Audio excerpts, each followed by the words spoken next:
Assalamu alaikum урматтуу Аллахка ыйман келтирген мусулман бир туугандар. Ырдагандан жана музыкадан дагы деле баш тарт электер үчүн Аллах Тааланын өкүмүн жана пайгамбарыбыздын осуяттарын баян кылабыз. Пайгамбарыбыз исламга жаңы дават кылып баштаган убакыттарда Мекке мушриктери колунан келишинче динге тоскоолдук кылышкан. Пайгамбарыбызга жана ыйман келтирген мусулмандарга кордуктарды, кыйноолорду көргөзүп, Аллахтын жолунан тосууга, адаштырууга абдан аракет кылышты. Бирок акыйкат ислам акырындык менен жайылгандан жайыла берди. Динсиздердин аракети пайгамбарыбыздын даватын токтото алган жок. Акыры алар айласы кетип, пайгамбарыбызды жана исламга кирген мусулмандарды ыймандан тоса албасак, динден кайтара албасак, анда эч болбосо жаңы мусулман болгон адамдарды динден чыгаралы, жаңы мусулман болгондорду кайтаралы дешти.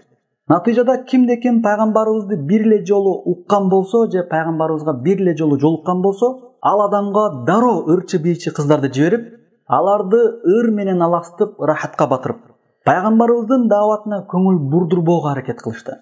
Пайгамбарыбыздын акыйкат сөздөрүн чукур ойлоп, акыл калчоого, ойлонууга убакыт калтырбоого абдан аракет кылды. Адамдар максатсыз жашап, күнүн оюн зоок менен, көңүл ачуу менен өткөрүп, акыретти ойлонтпоо үчүн мына ушундай артисттерди ишке салышты. Пайгамбарыбыздын эскертүүсүнөн таасир алып, дүйнө акыретин ойлонуп пикир жүргүзбөсүн деп мушриктер көңүл ачуучу ырчы бийчи кыздарды ишке салышты. Бул үчүн Шам жергесинен ырчы кыздарды сатып алып келип, кээ бирлерин жалдап келишип, атайын мусулмандарды азгыруу үчүн даярдап коюшту. Бул бузук ишке мушриктер көптөгөн акчаларын сарпташты. Абдуллах ибн Аббас радыйаллаху анхума айтат, Меккеде Мухаммад саллаллаху алейхи вассаламдын пайгамбарлыгынын алгачкы убагында ислам даватын тосуу үчүн мушрик Надир ибн Харис өз акчасына ырчы кыздарды сатып алып келет. Күндөрдүн биринде бир адам пайгамбарыбыз саллаллаху алейхи вассаламдын дават сөздөрүн угуп, ыйман келтирсемби деп ойлонуп жүргөнүн угуп, ага ошол ырчы кызды дароо жиберет бирөөсүн. Ал ырчы кыз тиги адамга барып ырдап берип, бийлеп берип, көңүлүн рахатка буруп, аны пайгамбарыбыздын даватынан алаксытууга, азгырууга аракет кылды. Анан Аллах Таала мына ушул окуяга байланыштуу кылып төмөнкү аятты түшүрөт. Wa minan nasi man yashtari lahwal hadisi liyudilla an sabilillahi bighayri ilm wa yattakhizuha huzwa. Адамдардын арасында алаксытуучу сөздөрдү сатып алып, билимсиздик менен элдерди Аллахтын жолунан азгыргандар, Аллахтын жолунан адаштыргандар бар. Жана алар Аллахтын аяттарын маскара кылышат. Улаика лахум азабун мухин. Мына ушундай иштерди кылган адамдарга акыретте кордоочу азаптар бар. Лукман сүрөсү 6-аят. Ыйык Курандын маанисин эң жакшы түшүнгөн аалым сахаба Абдуллах ибн Аббас радыйаллаху анху бул аят музыкалуу ырлар жана бардык ушуга окшогон бузуку нерселер үчүн түшкөн деп айтат. Адабул муфрат.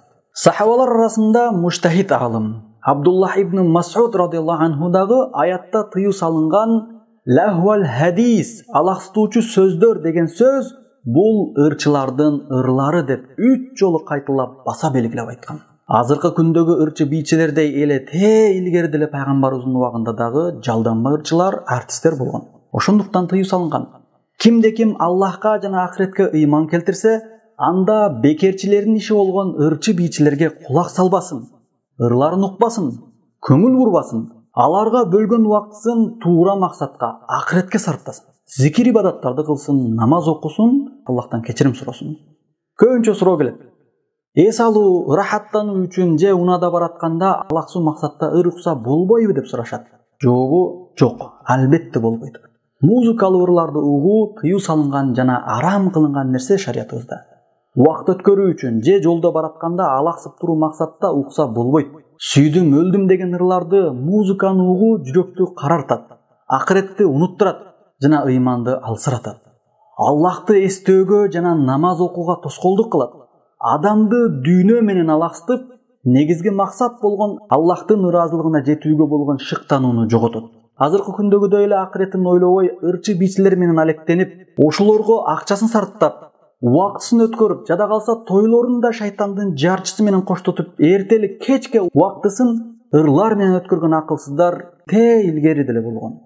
Ошондуктан ислам шарияты ырдап бийлөөдөн жана алардын ырларын угуудан тыйган. артист болуу жана музыкалык ырларды ырдоо арам экендигине дагы деле ынан электер үчүн пайгамбарыбыз саллаллаху алейхи вассаламдын куттуу хадистеринен далилдеп келебиз. Аллахтын элчиси саллаллаху алейхи вассалам айткан: "Ла якунанна мин уммати аквамун ястахиллуна ал-хира вал-харир вал-хамра вал-маазиф." Менин үммөтүмдүн арасынан зына кылууну, жибек кездемеден кийим кийүүнү, аракты жана музыканы адалга чыгарган акылсыздар пайда болот. Сахих аль-Бухари. Анас ибн Малик радиаллаху анху риваят кылган хадисте пайгамбарыбыз саллаллаху алейхи вассалам айткан: "Саутани мал'унани фид-дунья вал-ахира." Эки түрдүү доошко бул дүйнөдө да, акыретте да каргыш айтылган. Биринчиси мизмарун инда ни'ма, жакшылыктарда музыка чыгаруу. Экинчиси вараннатун инда мусиба, кайгы келгенде кошок айтуу. Сахих ат-Таргиб. Улуу сахабалардан болгон Абу Бакр радиаллаху анху музыканы шайтандын чоорусу деп атаган. Абдуллах ибн Масуд радиаллаху анху ырлар жүрөктө эки жүздүүлүктү пайда кылат деп айткан. Орто Азиянын устазы болгон имам Абу Ханифа айткан: музыка угуу бузукулук жана ал менен рахаттануу куфурлук деген. Ал эми имам Малик айтат: музыканы бузуку адам гана угат. Имам Шафи айткан: ырлар анык жаман нерсе жана ал нерсеге кызыккан адам акылы тайкы эсептелинет. Ошондуктан андай адамдар көөлүк өткөн болсо сотто, анда анын көөлүгү кабыл кылынбайт дейт. Имам Махмад айтат: музыка бул ыплас нерсе жана ырдалып жаткан жерде олтурууга катуу тыюу салынат. Ошондуктан урматтуу бир туугандар, музыка жаңырып турган ресторандарда олтуруудан, ырдоодон жана той кылганда акча кетирип, атайын ырдоочуларды жалдап келип ырдатуудан алыс бололу урматтуу бир туугандар. Колдон келишинче таква болууга тырышып, Аллахтын өкүм буйруктарына моюн суналы. Унаада баратканда дагы алаксып кетейин деп музыка укпаңыз. Унааңызга шайтандын жарчысын койбоңуз береке кетирип, андан көрө жолдо баратып зикир айтыңыз. Дуа кылыңыз, истигфар айтыңыз, Аллахтан кечирим сураңыз, Куран угуңуз, же устаздардын сабагын окуп талим алыңыз. Аллах таала баарыбызга туура түшүнүк, ыйман инсап берсин. Аллахтын берген ыйман жолунда жүрүүнү баарыбызга насип кылсын. Акыйкат нерселерди акыйкаттай көрүп, мына ошондой акыйкатка эрчүүнү баарыбызга насип кылсын. Aqulu qawli hadha wa astaghfirullah li wa lakum. Assalamu alaykum wa rahmatullahi wa barakatuh.